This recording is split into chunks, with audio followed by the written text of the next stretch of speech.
Executive news alert. Pulivendula Ontimitta ZPTC ఎన్నికల నేపథ్యంలో TDP అనుసరిస్తున్న ప్రజాస్వామిక విధానాలపై వైసీపీ తీవ్ర ఆగ్రహం వ్యక్తం చేసింది. స్థానిక ప్రజలను భయభ్రాంతులకు గురి చేయడానికి పక్క జిల్లాల నుంచి గూండాలను మోహరించారని ఆరోపించింది. నల్లగొండవారిపాలెం గ్రామంలో ఎమ్మెల్సీ రమేష్ యాదవ్, నేతలు వేల్పుల రాము, వెంకటాద్రిరెడ్డి వాహనాన్ని టీడీపీ గూండాలు అడ్డుపెట్టుకుని ఇనుప రాడ్లు, కర్రలతో ధ్వంసం చేసి దాడి చేసినట్లు ఆరోపించారు. పెట్రోల్ పోసి హత్యాయత్నం కూడా చేశారని తెలిపారు. నిందితులపై చర్యలు తీసుకోకపోగా బాధ్యులపై ఎస్సీ ఎస్టీ అట్రాసిటీ కేసులు నమోదు చేయడం దారుణమని మండిపడ్డారు.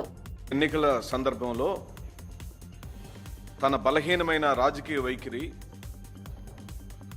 జగన్మోహన్ రెడ్డి గారంటే ఎంత భయపడుతున్నాడు అనే అంశానికి ఈ సంఘటనలన్నీ కూడా మనకి పులివెందుల జెడ్పీటీసీ సెగ్మెంట్కు, ఒంటిమిట్ట సెగ్మెంట్కు జరుగుతున్న ఎన్నికలలో బహిర్గతమైపోయింది. ఈ నెల 6వ తారీఖు నాడు నల్లగొండవారిపాలెం అనే గ్రామంలో తెలుగుదేశం పార్టీ గూండాలు, తెలుగుదేశం పార్టీ నాయకుల యొక్క చేతిలో దారుణాతి దారుణంగా అవమానించబడి భుజాన్ని జారిపోయేటట్టుగా కొట్టి ఓ బీసీ సామాజిక వర్గానికి సంబంధించిన మా పార్టీకి సంబంధించిన ఎమ్మెల్సీ రమేష్ యాదవ్ గారి మీద దాడి జరిగింది. ఆ దాడిలో వారి కారు అద్దాలు పగలగొట్టారు, కారు మీద పెట్రోల్ పోశారు, రమేష్ యాదవ్ని కారుతో పాటు తగలబెట్టి చంపాలనే ప్రయత్నం జరిగింది. అదే ఘటనలలో మా మరో నాయకుడైన వేల్పుల రామలింగారెడ్డి గారు, అలాగనే ఇద్దరు నాయకుల మీద జరిగిన దాడిని మీరందరూ కూడా గమనించే ఉన్నారు. ఇలాంటి వైఖరి వేల్పుల రామలింగారెడ్డి, వెంకటాద్రిరెడ్డి ఇద్దరు కూడా అదే దాడిలో గాయపడ్డారండి. స్వయంగా ఎమ్మెల్సీ గాయపడ్డాడు, దారుణాతి దారుణంగా అవమానపడ్డాడు. చర్య తీసుకోమని పదే పదే స్థానికంగా పోలీస్ స్టేషన్ల చుట్టూ మా నాయకత్వాలు తిరిగి కంప్లైంట్ ఇచ్చింది. ఈ రోజు వరకు దాని మీద ఎలాంటి చర్య తీసుకోలేదు. ఒక్క తెలుగుదేశం పార్టీ వాళ్ళను కూడా అరెస్ట్ చేసిన దాఖలాలు లేవు. కానీ ఈరోజు 6వ తారీఖు నాడు కంప్లైంట్ ఇచ్చినట్లు ఎవరు ఒక ఎస్సీ సామాజిక వర్గానికి సంబంధించిన వ్యక్తి ద్వారా, ధనుంజయ్ అనే వ్యక్తి ద్వారా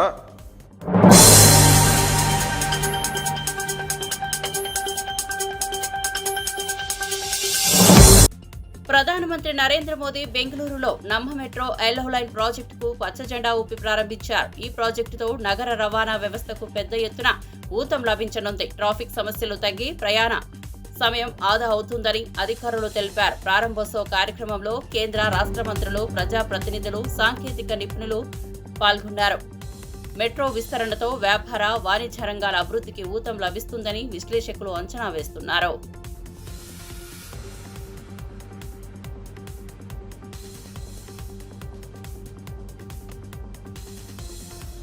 बेंगलुरु मेट्रो की येलो लाइन जहां पर तमाम स्टेशन का जिक्र करेंगे, इसमें 16 स्टेशन मौजूद हैं और बेंगलुरु की ये नम्मा मेट्रो येलो लाइन का उद्घाटन प्रधानमंत्री जो है उन्होंने कर दिया है और खास तौर पर सबसे ज्यादा ट्रैफिक वाला जो हिस्सा, आखिरकार मेट्रो का सफर क्यों करता है जानते हैं?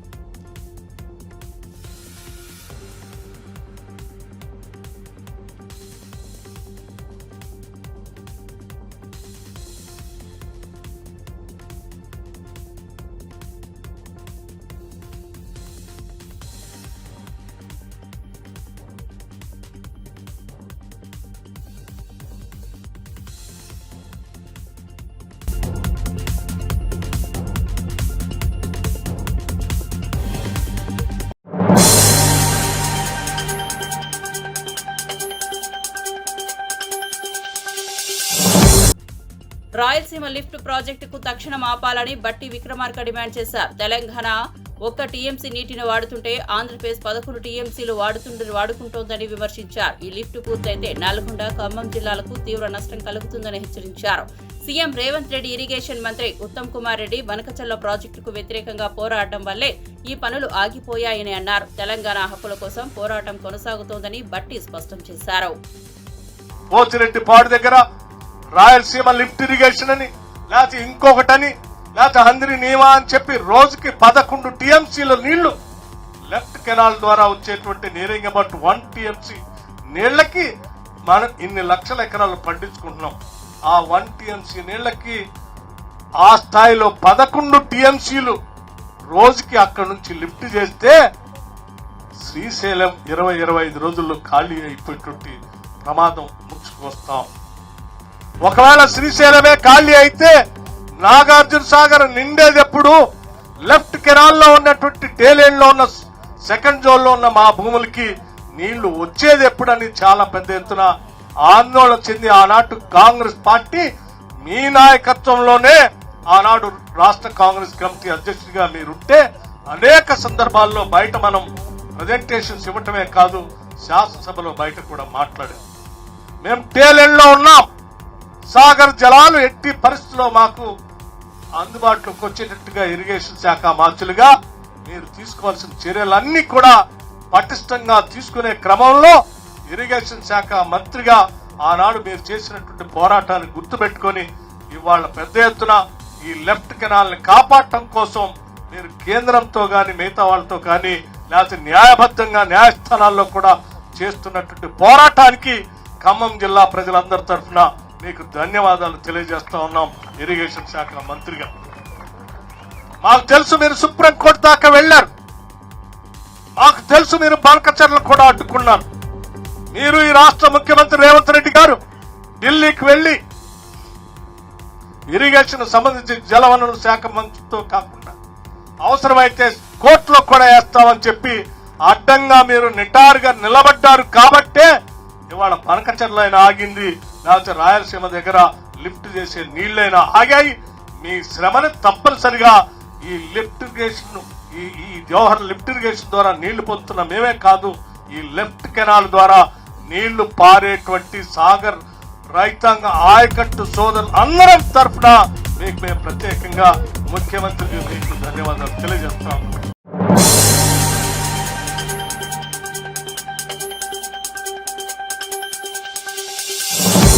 మంత్రి వివేక్ బీఆర్ఎస్ ప్రభుత్వంపై తీవ్ర విమర్శలు చేశారు. 10 ఏళ్ల పాలనలో పేదలకు సొంతింటి కలను నెరవేర్చలేకపోయారని, రేషన్ కార్డులు ఇవ్వలేదని ఆరోపించారు.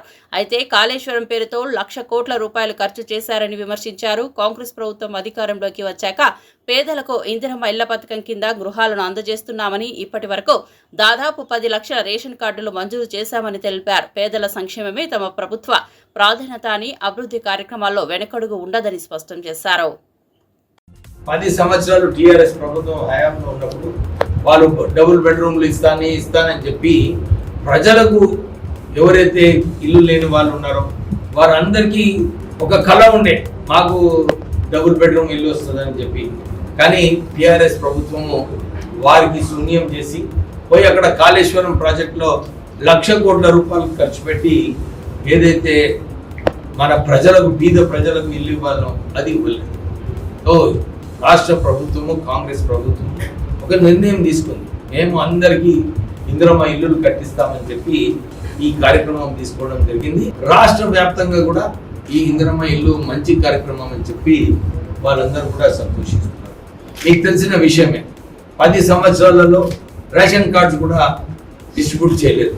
కానీ కొత్త రేషన్ కార్డ్స్ కాంగ్రెస్ ప్రభుత్వం వచ్చిన తర్వాత మొన్న రిలీజ్ చేయడం జరిగింది.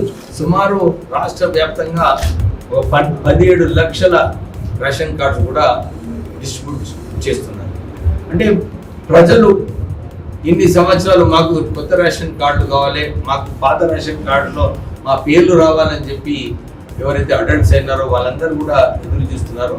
రాష్ట్ర ప్రభుత్వం ఇవ్వడం జరిగింది.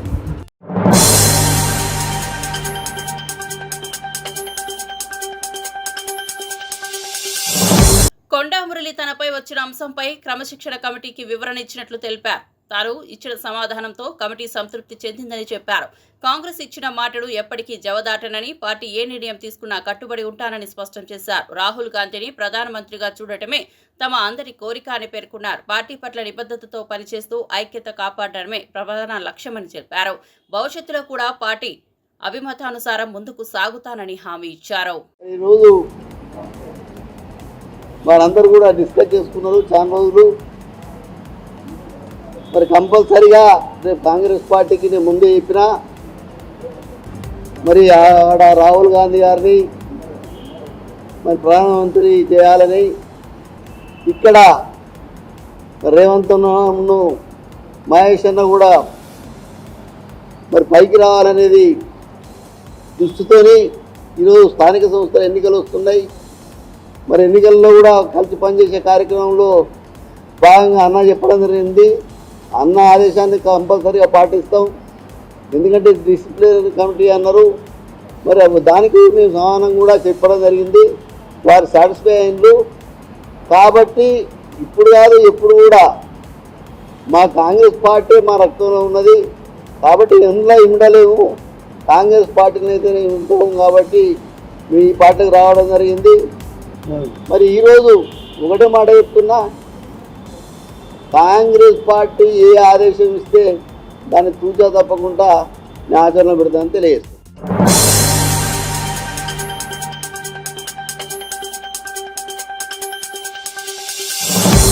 మల్లిరవి మాట్లాడుతూ కొండా మురళి ఇష్యూను ఓ కొలిక్కి తెచ్చినట్లు తెలిపారు. వరంగల్ నేతల మధ్య ఉన్న విభేదాలు, అనిరుద్ రెడ్డి అంశంపై విస్తృతంగా చర్చించామని చెప్పారు. భవిష్యత్తులో కలిసికట్టుగా పనిచేసేందుకు అందరూ నేతలు అంగీకరించినట్లు వెల్లడించారు. కోమటిరెడ్డి రాజగోపాల్ రెడ్డి సబ్జెక్ట్ తమ దృష్టికి రాలేదని స్పష్టం చేశారు. పార్టీ ఐక్యత కోసం అందరూ సహకరించాలని, అంతర్గత విభేదాలను పక్కన పెట్టి ప్రజాసేవకే ప్రాధాన్యం ఇవ్వాలని పిలుపునిచ్చారు. మీటింగ్ జరిగింది, 2 గంటలు చర్చ చేయడం జరిగింది. చర్చ అయిన తర్వాత వరంగల్కు సంబంధించినటువంటి ఎమ్మెల్యేలు కొండమూరి గారు సబ్జెక్టుని ఒక కొలిక్కి తీసుకుని రావడం జరిగింది. అదే రకంగా జడ్చల్ల ఎమ్మెల్యే మన అనిరుద్ రెడ్డి గారు వారి దాని మీద ఒక ఫైనల్ నిర్ణయానికి వచ్చి 4 మెంబర్స్ ఉన్నాం. మళ్ళీ నేను అందరం యునానిమస్గా ఒక నిర్ణయానికి వచ్చాం. భవిష్యత్తులో కాంగ్రెస్ పార్టీ కోసం కలిసికట్టుగా పనిచేయడానికి ఒప్పుకున్నారు. కాబట్టి ఈ నిర్ణయం జరిగింది. ఈ విషయాన్ని మేము పిసిసి ప్రెసిడెంట్ మీనాక్షి నటరాజన్ గారు, సీఎం గారు మీకు వివరాలన్నీ తర్వాత చెప్తాం. కోమటిరెడ్డి రాజగోపాల్ రెడ్డి గారి సబ్జెక్టు ఇంకా మా కమిటీ దృష్టికి రాలేదు. వచ్చిన వెంటనే తెలుసుకొని మాట్లాడి మీతో మాట్లాడి ఇక్కడ జరిగేది ఏంటంటే, నాకు కొండ మురళి కానీ ఎమ్మెల్యేలు కానీ 2 లెటర్స్ వచ్చినాయి. మీరు ఒక లెటర్ ఇచ్చారు, వారు ఒక లెటర్ ఇచ్చారు. అట్లే దాని మీద కూడా లెటర్ వచ్చింది. ఎవరు మన అనిరుద్ రెడ్డి మీద. అందువల్ల వచ్చిన వాటి మీద నిర్ణయం తీసుకున్నాం. మళ్ళీ వచ్చే దాని మీద కూడా తీసుకుంటాం. ఎప్పుడొస్తే చూసుకొని మీడియా వాళ్ళని పిలిచి మాట్లాడి ఈరోజు ఏ రకంగా చేస్తామో అదే రకంగా చేస్తామని మీకు తెలియజేస్తుంది.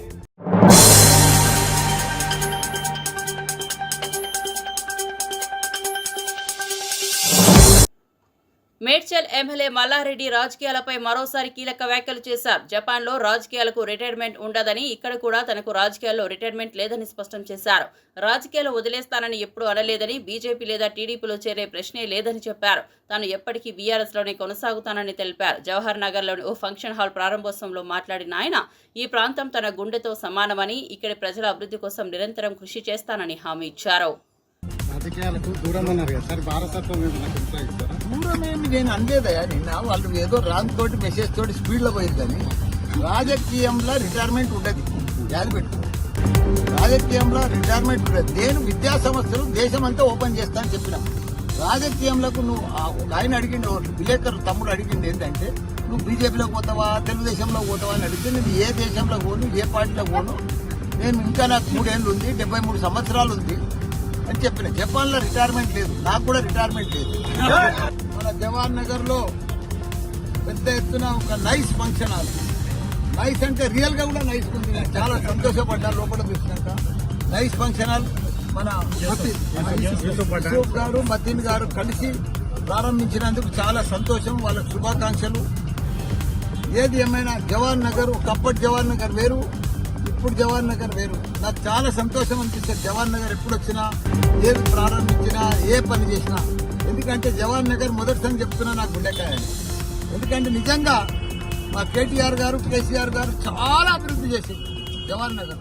ప్రిస్టేజ్గా తీసుకొని 320 ఎకరాలు కూడా మన అల్లకెళ్ళి సీలింగ్లకు తీసేసి పెద్ద ఎత్తున ప్రజలకు అందరూ కూడా పట్టాలు చేసి 59 జీవో కింద రకరకాలుగా ఎంతో మంది పేద ప్రజలకు పట్టాలు ఇప్పించి, అదే మాదిరిగా ప్రతి ఇంటికి కూడా రూపాయి కనెక్షన్, ఎన్నో రిజర్వాయర్లు కట్టించి వాళ్ళందరికీ కూడా నీళ్ళు ఇచ్చిన ఘనత మన కేటీఆర్, కేసీఆర్. ఇప్పుడు చూస్తే ఒక పట్టణంలో అయిపోయింది. ఇప్పుడు మనం ఈ మెయిన్ రోడ్ చూస్తే మనకు అద్భుతం అనిపిస్తుంది. ఎందుకంటే హ్యాబిట్స్ మాదిరిగా అయిపోయింది ఈ మెయిన్ రోడ్ జవహర్ నగర్. ఒకప్పటి జవహర్ నగర్కు ఇప్పటి జవహర్ నగర్కు చాలా మారిపోయింది. ఎంతో మంది ప్రజలకు తక్కువ ధరకు ఇక్కడ ఇల్లు కొనుక్కొని, ఇక్కడ జవహర్ నగర్ అంటేనే గవర్నమెంట్ ల్యాండ్, ఇంకా వేరే ఆల్టర్నేటివ్ ఏం లేదు, అంతా గవర్నమెంట్ ల్యాండే. అయినా మన టీఆర్ఎస్ ప్రభుత్వం మంచిగా వాళ్ళకు ప్రభుత్వం ల్యాండ్ అంతా కూడా పట్టా చేసి, వాళ్ళకు అంతా కూడా పట్టాలు ఇచ్చి, వాళ్ళకందరూ కూడా నీళ్లు ఇచ్చి, కరెంట్ ఇచ్చి, పర్ఫెక్ట్ అన్ని రకాలు కూడా రోడ్లు లేపించి, కోట్ల రూపాయలు ఖర్చు పెట్టి అభివృద్ధి చేసిన ఘనత మనకు కేసీఆర్. ఎందుకంటే ఇప్పుడు జవహర్ నగర్ ఒక పట్టణం అయిపోయింది, ఒక మున్సిపాలిటీ అయిపోయింది. ఇప్పుడు జీహెచ్ఎంసీలో కలుపుతున్నట్టున్నారు, కానీ అది చాలా బాధాకరం ఉంది. 28 మంది కార్పొరేటర్లు బాగా వాళ్ళ సొంతం లెక్క కష్టపడి బాగా అభివృద్ధి చేసేట్టు ఇప్పుడు చూస్తున్నాం. జవహర్ నగర్ ను వాసన రాకుండా క్యాపింగ్ చేసి 144 కోట్లతోటి మొత్తం ఆ రామ్కీ వాళ్ళని అందరూ కట్టడి చేస్తే, ఇప్పుడు రామ్కీ వాళ్ళని కాంగ్రెస్ ప్రభుత్వం వచ్చింది, రామ్కీ కట్టడి పోయింది. ఇంకో చెత్త గుట్ట ఇంకోటి తయారైంది, వల్ల వాసన సులువు అయింది. ఇక్కడ కానీ జవహర్ నగర్ కానీ, అదే కానీ దమ్మాయిగూడెం కానీ, నాగారం కానీ మళ్ళీ వాసన వస్తుంది. దాన్ని కట్టడి చేస్తలేరు. 4 దిక్కుల 4 డంపింగ్ యార్డు పెట్టాలన్నారు, పెట్టలేదు. బాధాకరణం అవుతుంది. రామ్కి వాళ్ళది ఆ చెత్తకుండి బంద్ చేస్తే చాలా బాగుంటుందని మనం.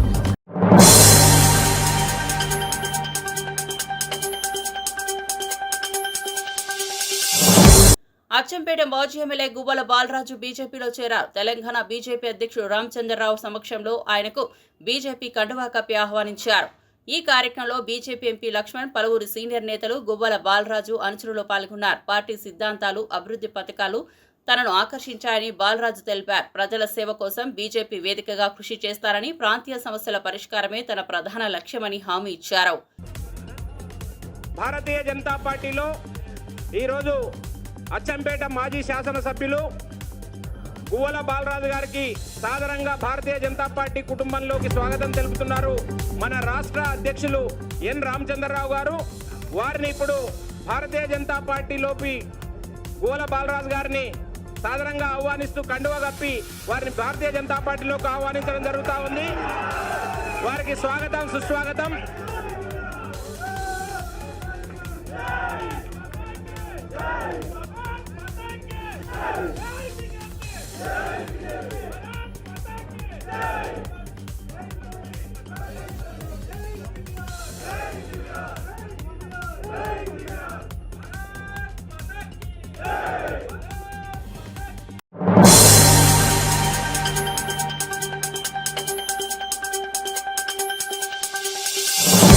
మాజీ ఎమ్మెల్యే బీజేపీ, కాంగ్రెస్ పార్టీలపై తీవ్ర విమర్శలు చేశారు. కేంద్ర మంత్రులు కిషన్ రెడ్డి, బండి సంజయ్లు సీఎం రేవంత్ రెడ్డికి సెక్యూరిటీ గార్డులా వ్యవహరిస్తున్నారని ఎద్దేవా చేశారు. తెలంగాణ నుంచి కాంగ్రెస్, బీజేపీ పార్టీలకు చెరి 8 మంది ఎంపీలు ఉన్నా రైతులకు, ప్రజలకు ఏ ప్రయోజనమూ చేకూరలేదని అన్నారు. ముఖ్యంగా యూరియా వంటి కీలక ఎరువులు ఇప్పించడంలో బీజేపీ నేతలు నిస్సహాయ స్థితిలో ఉన్నారని మండిపడ్డారు. ప్రజా సమస్యల పరిష్కారంలో విఫలమవుతున్న ఈ 2 పార్టీలను ప్రజలు గమనిస్తున్నారని హెచ్చరించారు. కేంద్ర మంత్రి బండి సంజయ్ గారు రక్షాబంధన్ సందర్భంగా వారు మాట్లాడుతూ చెప్తున్నారు, బీఆర్ఎస్ పార్టీది, కాంగ్రెస్ పార్టీది ఒక అనుబంధం ఉందని చెప్తా ఉన్నారు. నేను ఈ సందర్భంగా వారిని ఒకటి అడుగుతా ఉన్నా, నిజమైన బంధం, నిజమైన అనుబంధం ఏంటంటే రేవంత్ రెడ్డి ప్రభుత్వంతో మీకున్నది. కాబట్టి మీరు ఆయన చెప్తున్నారు, నీ మంత్రులతో జాగ్రత్తగా ఉండండి, మేము మంచిగానే ఉన్నాం, కానీ నీ దగ్గర నీ పక్కన చక్కగా చూసుకోమని సలహాలు ఇచ్చినాం. ఈ రోజు నిజంగా చూస్తా ఉంటే ఈ రాష్ట్రంలో ఉండేటువంటి 2 కేంద్ర మంత్రులు ఈ రాష్ట్ర ప్రభుత్వానికి సెక్యూరిటీ గార్డులాగా పనిచేస్తా ఉన్నారు. ఈ రాష్ట్ర ప్రభుత్వం చేస్తున్నటువంటి ప్రజా వ్యతిరేక విధానాలు కానీ, వైఫల్యాలు కానీ ఈ రోజు వాళ్ళకి కనబడడం లేదు. బండి సంజయ్ గారు మీరు కేంద్ర మంత్రి అన్న విషయం మీరు మర్చిపోయినా, లేకపోతే మీరు ఏమనుకుంటా ఉన్నది అర్థం కాదు. ఈరోజు ఒక బాధ్యత కలిగినటువంటి ఊహాలో ఉన్న మీరు పూర్తి బాధ్యత రాహిత్యంతో మాట్లాడుతూ ఉన్నారు. ఈ ప్రభుత్వం చేసేటువంటి వైఫల్యాలను మీరు క్షేత్రస్థాయిలో తీసుకెళ్ళలేకపోతున్నామని మీ శ్రేణులు చర్చించుకుంటా ఉన్నారు. మీరు ఈరోజు గతంలో మీరు ఎమ్మెల్యేలుగా ఓడిపోయిన వాళ్ళు ఈరోజు నరేంద్ర మోడీ గారి పుణ్యం వల్ల మీరు ఎంపీలుగా ఉండొచ్చు. అయ్యా, మిమ్మల్ని 8 మంది రోజు ఎంపీలుగా గెలిపించిండ్రు. ఈ 2 నెలల్లో మీరు ఈ తెలంగాణ రాష్ట్ర ప్రయోజనాల కొరకు తీసుకొచ్చిన నిధులేంది? మీరు తీసుకొచ్చిన గొప్పదనం ఏంది? ప్రతిపక్షం చెప్పేటువంటి 8 మంది పార్లమెంట్ సభ్యుల పాత్ర ఏంది? అంటే వీరి వల్ల ఏమి కాదు, వీళ్ళు పోయొచ్చుడు వచ్చుడు తప్ప ఈ రాష్ట్రానికి ఒరిగింది కానీ జరిగింది కానీ ఏమి.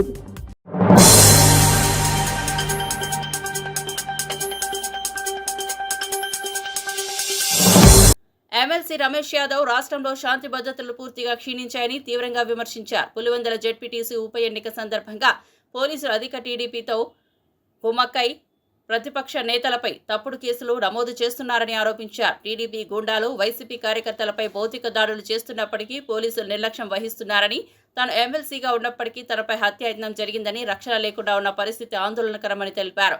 బీసీ నేతలపై టీడీపీ వివక్ష స్పష్టమైందని, డీజీపీకి ఫిర్యాదులు చేసినా స్పందన లభించలేదని మండిపడ్డారు. పోలీసుల ఒంటిపైన ఉండే 3 సింహాలు నీతికి, నిజాయితీకి, ధైర్యానికి మారుపేరనేసి మేము అనుకునేవాళ్ళం. కానీ ఈరోజు ఆ ఒంటిపైన ఉన్న 3 సింహాలు తీసేసి తెలుగుదేశం, జనసేన, బీజేపీ అనే విధంగా ఈరోజు పోలీస్ వ్యవస్థ అంతా మనకు ఆంధ్రప్రదేశ్లో కనపడుతుంది. కాకి చొక్కాలు తీసేసి పచ్చ చొక్కాలు వేసుకొని ఈరోజు పులివెందల్లో జరిగే ఒక చిన్న ఎలక్షన్ కానీ పెద్ద యుద్ధమే మేము చేయవలసిన అవసరం మాకు అక్కడ పడుతుంది. కేవలం ఈ పోలీసుల అండదండలు చూసుకొని అక్కడ ఉండే కూటమి ప్రభుత్వం సంబంధించిన నాయకులు కావచ్చు, కార్యకర్తలు కావచ్చు, ఈరోజు మా పార్టీకి సంబంధించిన వైఎస్ఆర్సీపీ కార్యకర్తలు కావచ్చు, నాయకులు కావచ్చు, విపరీతమైన దాడి ఆంధ్రప్రదేశ్ రాష్ట్రంలో ఎప్పుడు జరగని విధంగా ఈరోజు వైఎస్ఆర్సీపీ పార్టీ కార్యకర్తలు, నాయకులపైన జరుగుతూ ఉంది. నామినేషన్ ప్రక్రియ మొదలైన రోజు నుంచి నామినేషన్ వేసిన ప్రతిరోజు ఆ రోజు నుంచి ఎన్ని గొడవలు జరుగుతున్నాయో మీకు అందరికీ తెలిసిందే. మా వైఎస్ఆర్సీపీ పార్టీ కార్యకర్తలు క్యాంపెయినింగ్ పోయినప్పుడు విపరీతంగా కట్టెలతో దాడి చేసి వాళ్ళ కార్లలో సైరన్లు వేసుకొని పోయిన పరిస్థితి పులివెంద ప్రజలు చూశారు. మరుసటి రోజు ఒక ఎమ్మెల్సీగా, ఒక చట్టసభల్లో ఉన్న వ్యక్తిగా నేను మా పార్టీకి సంబంధించి క్యాంపెయినింగ్ పోయి అక్కడ ముగించుకొని బయలుదేరే సమయంలో సుమారుగా ఒక 100 నుంచి 150 మంది వచ్చి మమ్మల్ని చంపే ప్రయత్నం చేశారు. మా కారు పైన పెట్రోల్ పోసి తగలబెట్టే ప్రయత్నం చేశారు. ఆ దేవుని దయ వల్ల నేను అక్కడి నుంచి తప్పించుకొని పారిపోయే పరిస్థితి మీకు అందరికీ తెలిసిందే. ఈరోజు ఎలక్షన్ జరిగే టైంలో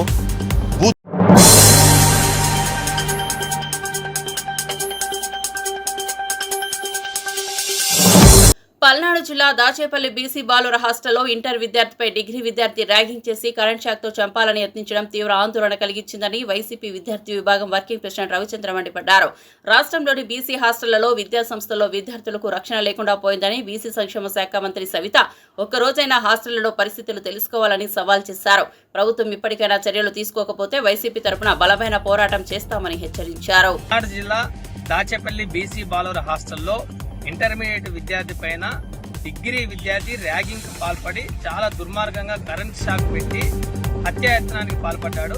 ఈ రాష్ట్రంలో సంక్షేమ వసతి గృహాల్లో, విద్యా సంస్థల్లో విద్యార్థులకి ఏమాత్రము కూటమి ప్రభుత్వంలో రక్షణ లేకుండా పోయింది. ఒక జూనియర్ కళాశాల విద్యార్థిని డిగ్రీ కాలేజీ విద్యార్థి హాస్టల్కు పిలిపించుకొని తోటి విద్యార్థులతోటి చాలా అమానవీయకరంగా దాడికి పాల్పడమే కాదు, ర్యాగింగ్ చేసి చాలా అవమానకరం చేసి విద్యార్థి పైన కరెంట్ షాక్ తోటి హత్యాయత్నానికి పాల్పడడం అనేది చాలా దుర్మార్గమైన చర్య. విద్యా సంస్థల్లో విద్యార్థులకు రక్షణే కాదు, చదువుకుంటూ పడింది, రక్షణ లేకుండా పోయింది. కూటమి ప్రభుత్వంలో విద్యార్థుల దుస్థితి చాలా అధోగతి పాలైన పరిస్థితి ఈ సంవత్సరన్నర కాలంలో నెలకొని ఉంది. ముఖ్యంగా బీసీ హాస్టల్ గురించి పదే పదే నొక్కి ఒక్కానిస్తున్న బీసీ సంక్షేమ శాఖ మంత్రి సవిత గారు, మీ బీసీ హాస్టళ్లలో విద్యార్థులపైన యథేచ్ఛగా దాడులు జరుగుతామని, హత్యాయత్నాలు జరుగుతామని, కరెంట్ షాక్ పెట్టి పైశాచిక ఆనందం పొందుతున్న విద్యార్థులు గంజాయి మద్యం సేవించి తోటి విద్యార్థులపైన సీనియర్లు దాడులు పాల్పడతా ఉంటే మీరు బీసీ సంక్షేమ శాఖ మంత్రిగా మీరేం చేస్తున్నారు? మీ పరిశీలన ఎలా ఉంది? సంక్షేమాధికారులు నిరంతర పర్యవేక్షణ ఈ హాస్టళ్లలో నెలకొని ఉంది. ఒక జూనియర్ కళాశాల విద్యార్థి పైన డిగ్రీ కాలేజీ విద్యార్థి తన స్నేహితులతోటి దాడి చేసి కరెంట్ షాక్ తోటి హత్యాయత్నం ప్రయత్నం చేస్తా ఉంటే హాస్టళ్ల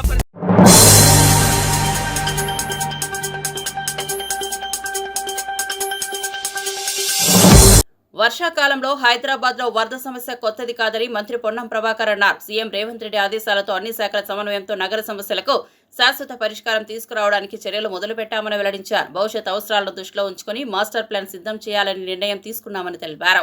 ప్రభుత్వం చేపట్టే పనుల్లో ప్రజలు సహకరించాల్సిన అవసరం ఉందని సూచించారు. హైదరాబాద్ కు సంబంధించి రింగ్ రోడ్డు లోపల ఉన్నటువంటి ప్రాంత ప్రజలకు వర్షం కారణంగా ఎటువంటి ఇబ్బందులు సమస్యలు ఏర్పడకుండా చూడాలనే ఆలోచనతోటి రాష్ట్ర ప్రభుత్వం దృఢ సంకల్పంతో ఉంది. ముఖ్యమంత్రి గారు ఆ విధమైనటువంటి ఆదేశాలు ఇవ్వడం జరిగింది. ఇక్కడ నాతో పాటు గౌరవ మేయర్ గారు, అదేవిధంగా జిహెచ్ఎంసీ కమిషనర్ గారు, హైడ్రా కమిషనర్ గారు, ట్రాఫిక్ సంబంధించినటువంటి సిపి గారు, మెట్రో వాటర్ వర్క్స్ ఎండి గారు, దాని తదుపరి రెవెన్యూ పరంగా జాయింట్ కలెక్టర్ గారు, ఎలక్ట్రిసిటీకి సంబంధించి అదేవిధంగా జోనల్ కమిషనర్స్ అందరం కూడా హైదరాబాద్కు సంబంధించిన మంచి చెడు ప్రజల ఇబ్బంది అన్ని రకాలుగా వ్యవస్థను బాధ్యతగా పరిష్కరించే వ్యక్తులందరూ కూడా ఇక్కడ గౌరవ మేయర్ గారితో పాటుగా మేమందరం ఉన్నాం. ప్రజలకు ఒక విశ్వాసం ఇవ్వాల్సుకున్నాం. ఎక్కడ కూడా ఇప్పుడు ఇంత పెద్ద ఎత్తున ఇబ్బందికరమైనటువంటి తాత్కాలిక ట్రాఫిక్ జామో లేకపోతే రోడ్లపై నీళ్లు వచ్చినప్పటికీ కూడా ఎక్కడ కూడా ఎటువంటి ప్రాణ నష్టం కానీ లేదా ఇతరత్ర ఆస్తి నష్టానికి సంబంధించినటువంటి పెద్ద ఇబ్బందికర పరిస్థితులు ఏం రాలేదు. ఎందుకంటే ఎఫిషియెంట్ గా మేనేజ్మెంట్ ఎప్పటికప్పుడు జరుగుతూ ఉంది. ఇది ఈ రోజు ఒకటే రోజు వచ్చినటువంటి సమస్య కాదు. 1931లో జనాభాకు అనుగుణంగా ఏర్పరిచిన తరువాత ఆనాడు ఉన్నటువంటి డ్రైన్ సిస్టమ్ కావచ్చు, డ్రింకింగ్ వాటర్ సిస్టమ్ కావచ్చు, లేకపోతే రోడ్స్ కావచ్చు, ఎలక్ట్రిసిటీ కావచ్చు ఉన్నదాన్ని తాత్కాలికంగా ఎవరిని ఇప్పుడు మనం విమర్శించేది కాదు. కానీ ఉన్నటువంటి సందర్భాల లోపల అప్పటికప్పుడు రిక్వైర్మెంట్ ప్రకారంగా ఎక్స్పాన్షన్ చేసుకుంటూ పోయినా తప్ప భవిష్యత్తుకు సంబంధించినటువంటి ఒక ప్రణాళిక అనేటువంటిది ఏం చేసుకోలేదు.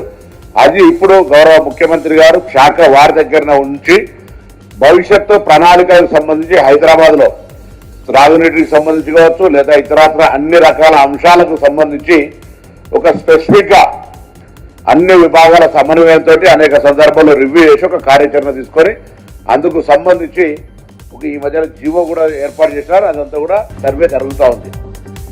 ఇప్పుడు ప్రస్తుతానికి అది రాబోయే కాలానికి సంబంధించి తీసుకునే నిర్ణయం. ఇప్పుడు ప్రస్తుతానికి జరుగుతున్న సందర్భంలో మేము ప్రజలను కోరుతా ఉన్నా, ఎక్కడైనా ఏదైనా ఇబ్బంది వస్తే వెంటనే ఈ శాఖ ఆ శాఖ అనేది లేకుండా మీకు అందుబాటులో ఉన్నటువంటి ఏ వ్యవస్థ అయినా, అది రెవెన్యూ కావచ్చు, ఎలక్ట్రిసిటీ కావచ్చు, పోలీసు కావచ్చు, హైడ్రా కావచ్చు, జిహెచ్ఎంసీ కావచ్చు, ఎవరైనా సరే వాళ్ళ సహకారం తీసుకొని ఆ సమస్యను దానికి అధిగమించే విధంగా ముందు ఆ యొక్క ఎపిసోడ్ నుంచి బయటికి రావాలని కోరుతా ఉన్నా.